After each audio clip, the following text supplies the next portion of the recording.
What's happening, people? Back with another reaction, back with some more Human League, and we're back with the tune that I did know to some degree going into this, though not only had I not heard it, let's say, for a few years going into this deep dive, even if I've heard it many times since the 80s, once I started doing reaction videos and they would occur to me, oh, you know, that tune, I haven't listened to that in a while, I basically got into the policy of, well, don't listen to it now, just, you know, off the record. Like, save the listen, which will be a bit of a, you know, a reminder and or perhaps, you know, the tune going beyond what you're recalling, you know, save that for a reaction.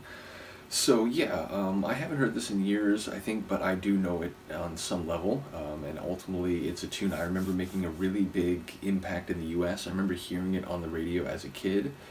My assumption would be this is one of the more successful tracks. I don't know that for certain, but I would expect that to be the case. I've mentioned it a couple times over the course of this album, Dare 1981, that more than I expected, the album has had a lot of continuity sonically with the first couple albums. Maybe that's in particular because it's Oki on the vocals, though here we are going to get, you know, what I've been waiting for, essentially. But yeah, ultimately I do know that, or I do acknowledge that there's been some synth work along the way which has a bit of a brighter and, let's say, less experimental, more catchy. I know, like, catchy can be seen as like a critique. I don't use it in that way here, but either way, this track feels like it's perhaps notably farther away from the more experimental, darker, and in some cases kind of gritty synth pop of their first couple albums. So yeah, it'll be cool to reconnect with this. I do remember it's one of the first tunes where you know, I remember hearing a two-sided story where you get lyrics from one side of the relationship and the situation, and then you get lyrics from the other side. And I'm thinking of more recent tunes like, what's that one by, is it Gautier, someone that I used to know? It's that kind of track where you get one side and you think, okay, so that's the story. Oh wait, this is the other side of that story, and they don't actually have the same view on it. So yeah, I like a story song that you do get multiple characters and, you know, multiple perspectives. Say that 5 times fast.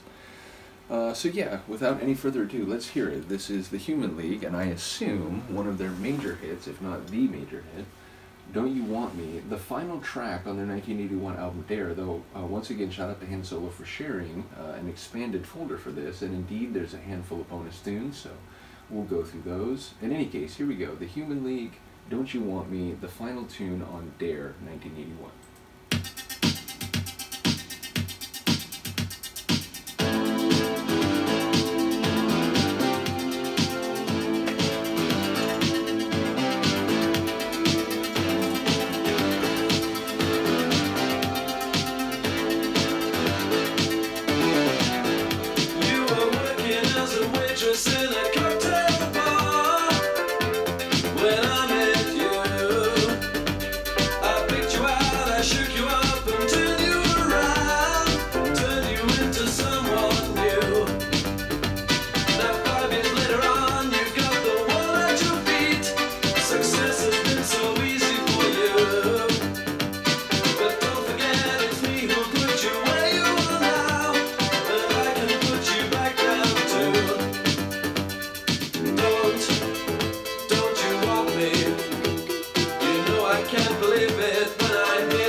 Wonder.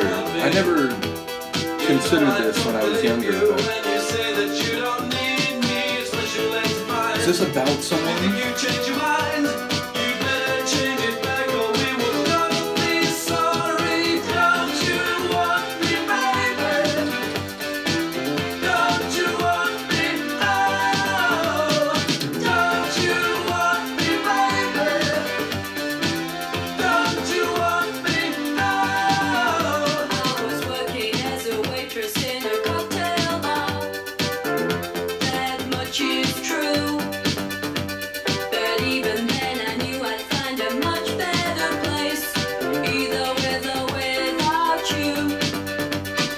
Don't write yourself into my story.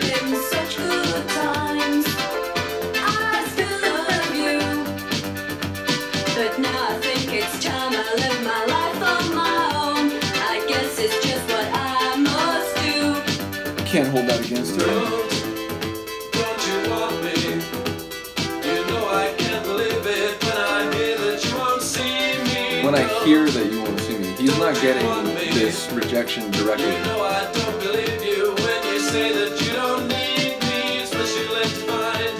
You think you changed your mind? You better change it back or we will both be sorry. Don't you want I love that we'll both be sorry. Like, I've got a lot to offer. You're missing out.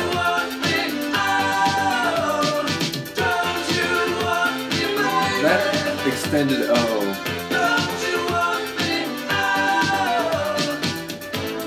It works in the simplest terms.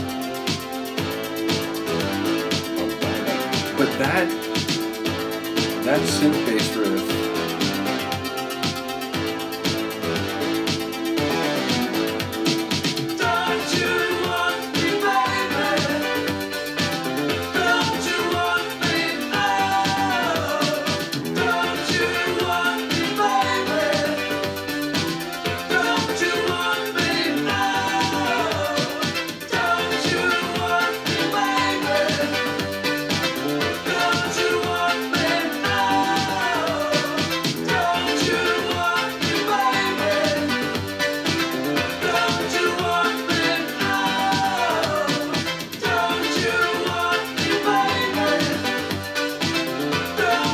so right here I'd expect it to start to fade, or if it's an extended mix, it's fading. It's funny how you listen to a lot of tunes, and a lot of tunes from the same era, and you get a sense, you know, radio cuts and, you know, album versions and extended mixes, you just start to get more of a sense of, you know, the way things were done, which again, I get for a lot of you, you know, you were a bit older than I was. So you like had a sense of, you know, single culture and so on. I've talked about that repeatedly, the way that like singles, you know, could make or break an album depending on which ones were released and how they did and so on, and, you know, using that as a barometer for what interest in the group is and so on, and, you know, the viability of another studio album or a concert series. These aren't things I was thinking about in the 80s, and so, you know, to think about now the way that this single blew up, and then now I'm also thinking about its position last on the album, and I've often talked about sometimes it makes a lot of sense to me when a really great tune is put either first or last on an album, because it either kicks things off or leaves you with that impression. Another thing I wasn't thinking about in the 80s when I was hearing this song, I mean, I had some sense that it was about, you know, like a star or something, that like, hey, like I found you, now you got this fame, success was easy for you, but now you won't talk to me, like I discovered you, like I made this happen, and now you won't even see me, you won't even talk to me. But it just didn't occur to me that like, oh, maybe this could actually be about someone in the music industry, you know, maybe someone that they is like how I would have thought about it. But now, you know, I'm thinking about it as Phil, like is this Oki taking a shot at someone, or is it just a character? It's just like a, you know, and it, obviously like the fact that the identity of the person in the song is female, they get, you know, that could just be a way to tell a story that is reflective of something that actually happened, but, you know, masking it in a bit of fiction.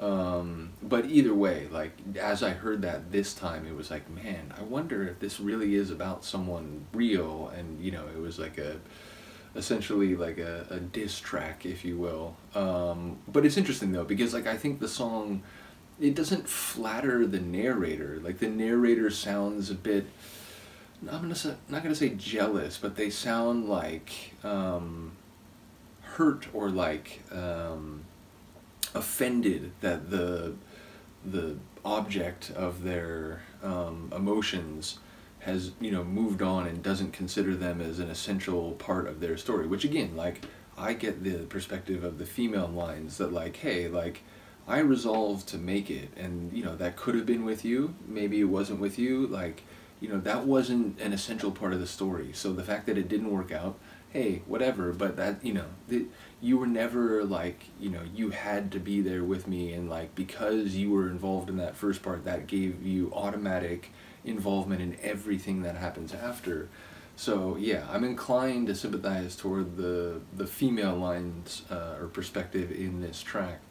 But yeah, like it's ultimately, if the song is about real people, then it's interesting to me because the narrator comes across as, perhaps, what's the right word? Not being unfair necessarily, because I get the idea of like, hey, wait, I thought we had something. But yeah, they just seem like their emotion is now too strong. They're too, they've taken too much umbrage at what has happened. So again, if it's a real story, it gets to the fact that maybe in circumstances like that, nobody has like a pristine, perfect position, and there's legitimate criticism that could come in multiple directions. Either way, it's a classic. I did actually remember this one more than some other tunes where it's like, going into like, Spandau Ballet True. I had a sense of what that sounded like, or at least I could hear him saying, True, and I had some sense that it was like Spandau Ballet, Sonics, and a lot of their tunes.